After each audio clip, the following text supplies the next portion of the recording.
आज हम बात करेंगे the much awaited Zomato IPO की। इस साल आईपीओ की लाइन लग गई है और कुछ बड़े आईपीओ का इंतजार भी है, जिनमें से एक है जोमैटो। इस आईपीओ की डेट्स, प्राइस बैंड और लॉट साइज अभी फाइनलाइज नहीं हुआ है, लेकिन जोमैटो ने आईपीओ लाने के लिए सेबी के पास अपना डीआरएचपी यानी कि draft red herring prospectus document file कर दिया है।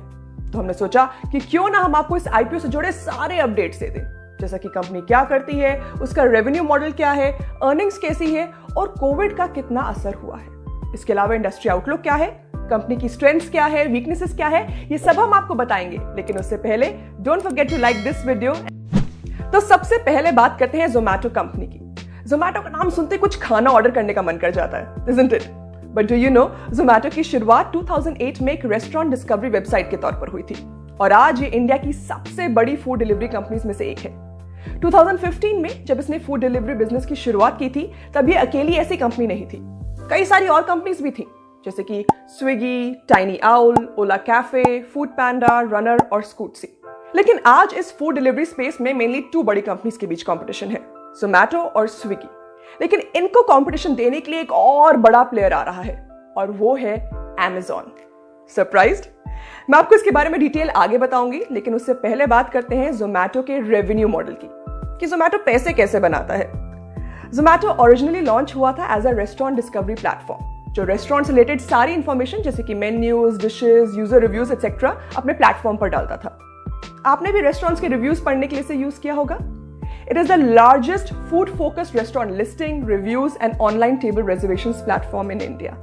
ये अपने पैसे उन रेस्टोरेंट्स के जरिए बनाता है जो उसे पे करते हैं अपनी विजिबिलिटी बढ़ाने के लिए। As of 31 December 2020, it had 3.5 lakh active restaurant listings on its platform.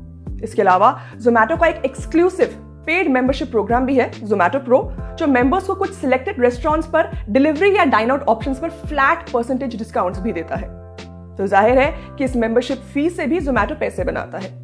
As of 31 December 2020, it had 1.4 million such members. Zomato की एक सब्सिडरी कंपनी भी है, हाइपरप्योर, जो रेस्टोरेंट्स को रॉ मटेरियल सप्लाई करती है। Hyperpure not only allows Zomato to better forecast demand and therefore source raw materials such as grains, fruits and vegetables on a larger scale, but it is also an upsell to its restaurant partners, part of the bundle of services aligned with the food delivery. ये business 2019 में शुरू हुआ था and as of December 2020 ये India की 6 cities में 6000 से ज्यादा रेस्टोरेंट्स पार्टनर्स को सप्लाई करता है। And last but not the least, Zomato अपने फूड डिलीवरी बिजनेस से पैसे बनाता है, जिसमें वो यूजर और रेस्टोरेंट के बीच एक डिलीवरी एजेंट का काम करता है। कंपनी रेस्टोरेंट से कमीशन लेती है और कस्टमर्स से डिलीवरी चार्जेस। इंडिया के अलावा जोमैटो 23 फॉरेन कंट्रीज में अपने ऑपरेशंस करता है, जैसे कि UAE, Australia, New Zealand, Philippines, Indonesia, Malaysia, USA, Lebanon, Turkey, Czechoslovakia और पोलैंड। हालांकि कंपनी का 90% रेवेन्यू इंडिया से ही जनरेट होता है। नाउ लेट्स सी कि कोविड-19 का कंपनी पर कितना असर पड़ा। फिस्कल 2021 के फर्स्ट क्वार्टर में कंपनी के बिजनेस पर सिग्निफिकेंट इंपैक्ट देखा गया। इंडिया में जोमैटो का food delivery business hit its lowest in terms of GOV यानी कि gross order value in a quarter in 2 financial years. हालांकि उसके बाद से फूड डिलीवरी बिजनेस में काफी रिकवरी देखी गई, जहां 2021 के फर्स्ट क्वार्टर में इसकी gross order value approximately 11,000 million rupees थी, वहीं थर्ड क्वार्टर में ये अप्रोक्सीमेटली 30,000 मिलियन रुपीस हो गई, जो फाइनेंशियल 2020 के थर्ड और फोर्थ क्वार्टर से ज्यादा थी। Now let's check out the industry overview. अगर फूड डिलीवरी बिजनेस की बात करें तो फाइनेंशियल 2021 में इंडिया में कॉन्ट्राडिक्टरी मूव्स देखे गए। फर्स्ट क्वार्टर में बिजनेस का बैंड बच गया, 2 साल में वो अपने लोएस्ट पर था। वहीं थर्ड क्वार्टर में बिजनेस अपने ऑल टाइम हाई पर था। लोग बाहर खाना खाने नहीं जा पा रहे थे, so they tried making up for it by ordering online. घर में हर कोई खाना बना बना के पक चुका था। मैं भी अपनी पूरी लाइफ में किचन में इतनी बार नहीं गई जितना कि लॉकडाउन के उन 2-3 मंथ्स में गई थी। I was so happy when I could start ordering food from outside again. Anyway, Indian food service market mainly 3 channels में divided है: dine-in, takeaway और food delivery. According to CLSA, आने वाले टाइम में इन तीनों में से फूड डिलीवरी बिजनेस में हाईएस्ट ग्रोथ की उम्मीद है। The market size is expected to increase to $11 billion by financial year 2026 from $3.5 billion in financial year 2020. बढ़ती population, increasing smartphone penetration, expansion to new markets और एग्जिस्टिंग कस्टमर्स से higher order frequency इसकी growth में help करेगी।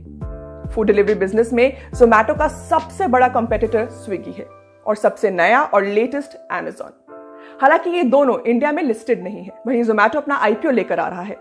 जोमैटो और Swiggy दोनों ही food delivery business में है, लेकिन दोनों की डिफरेंट स्ट्रैटेजी है। जहां जोमैटो रेस्टोरेंट बिजनेस के हर एस्पेक्ट पर फोकस करने की कोशिश कर रहा है, वहीं स्विगी मेनली डिलीवरी पर फोकस कर रहा है।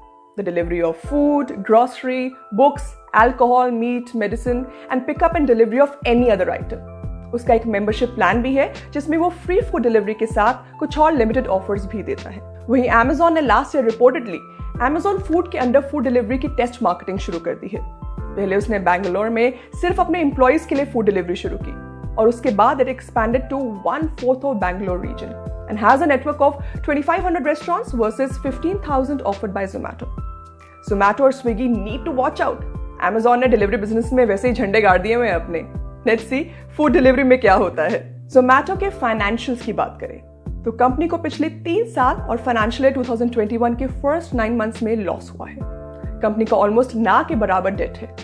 इन terms of orders, financial year 2021 के फर्स्ट 9 मंथ्स में कंपनी को 155 मिलियन ऑर्डर्स मिले थे with a total gross order value of 6169.9 crore. वही फाइनेंशियल ईयर 2020 में कंपनी को 403 मिलियन ऑर्डर्स मिले थे with a gross order value of 11 to 20.9 crore. Number of order से आप कोविड के असर का अंदाजा लगा सकते हैं। हालांकि ऑर्डर की एवरेज वैल्यू भी बढ़ी है। फाइनेंशियल ईयर 2020 में ₹278 पर ऑर्डर से बढ़कर फाइनेंशियल ईयर 2021 के फर्स्ट 9 मंथ्स में ये ₹398 पर ऑर्डर हो गई। वहीं मंथली ट्रांजैक्टिंग यूजर्स भी बढ़े हैं। फाइनेंशियल ईयर 2018 में 9 लाख से बढ़कर 2 साल में 1 करोड़ हो गए, लेकिन फाइनेंशियल ईयर 2021 के फर्स्ट 9 मंथ्स में ये कम होकर 58 लाख रह गए थे। वहीं डाइनिंग आउट बिजनेस अभी भी रिकवर कर रहा है क्योंकि लोग कोविड की वजह से बाहर जाने से बच रहे हैं। अगर हम इस टेबल को देखें तो हम फाइनेंशियल ईयर 2020 और फाइनेंशियल ईयर 2021 के फर्स्ट 9 मंथ्स के बीच टोटल रेवेन्यू पर ऑर्डर और टोटल कॉस्ट पर ऑर्डर को कंपेयर कर सकते हैं। Commission, other charges and delivery charges को मिलाकर जो रेवेन्यू बनता है वो इंक्रीज हुआ है from ₹58.9 per order in financial year 2020 to ₹89.6 per order in the first 9 months of financial year 2021। वही टोटल कॉस्ट की बात करें जिसमें डिलीवरी कॉस्ट, डिस्काउंट्स और दूसरी वेरिएबल कॉस्ट है वो कम हुई है from ₹89.4 per order to ₹66.7 per order। तो जहां 2020 में ₹30.5 पर ऑर्डर का लॉस था, वही फाइनेंशियल ईयर 2021 के फर्स्ट 9 मंथ्स में ₹22.9 पर ऑर्डर का प्रॉफिट दिखा गया।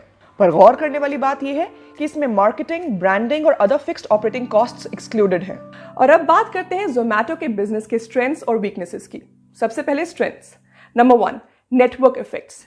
नेटवर्क इफेक्ट एक फिनोमेना है जिसमें कोई प्रोडक्ट या सर्विस एडिशनल वैल्यू गेन करती है जब ज्यादा लोग उसे यूज करते हैं। जोमैटो के केस में जब ज्यादा लोग जोमैटो को यूज करेंगे तो और रेस्टोरेंट जोमैटो पर लिस्ट होंगे and that will in turn attract more customers. So you see, that's the network effect. As of 31st December 2020, company के 1,61,637 एक्टिव डिलीवरी पार्टनर्स थे। In fiscal year 2020, their delivery partners fulfilled 94.9% of the orders delivered. Financial year 2020 में इन orders के fulfil होने का median delivery time 30 minute से कम था। Hence, the company has a widespread and efficient on-demand hyperlocal delivery network. Strong brand presence. Zomato एक strong consumer brand है जिसे पूरे इंडिया में रिकॉग्नाइज किया जाता है। जैसे कि मैंने पहले कहा था, जोमैटो का नाम सुनते ही लोगों को खाना याद आ जाता है। जोमैटो अपने कस्टमर्स को रिटेन करने में कामयाब हो पाया है। ज्यादातर कस्टमर्स का टाइम के साथ स्पेंडिंग अमाउंट भी बढ़ा है। इससे एक बड़ा कॉम्पिटिटिव एडवांटेज मान सकते हैं। वहीं वीकनेसेस की बात करें तो कंपनी अभी तक प्रॉफिटेबल नहीं हुई है और कुछ टाइम तक ऐसा चलने वाला है क्योंकि कंपनी के खर्चे फ्यूचर में बढ़ने का अनुमान है।